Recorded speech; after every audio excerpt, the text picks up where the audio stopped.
Sorturen izenean, lehenengo eta bat Xabier López Peñaren familiari eta gertukoei bai gure doluminik eta elkartasunik beroena eman.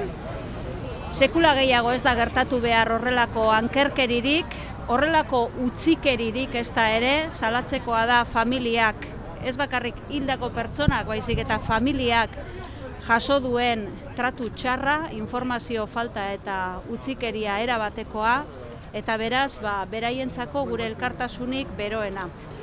Xabier eta bere familia izan dira, kasu honetan, espetxe politika kriminal baten azkenengo biktimak. Eta azkenak izan beharko lirateke.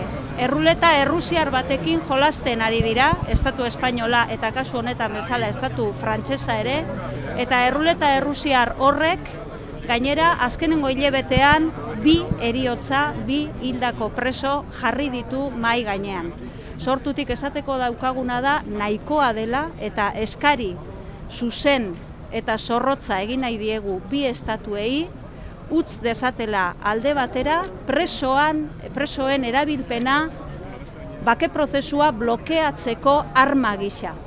Arma hori indargabetu dezatela eta az daitezela aplikatzen euskal preso politikoekin ere gizalegezko legeak eta erresoluziorako bideak. Hori da gaur hemen eskatu nahi duguna, herriraren deialdiarekin bat eginda.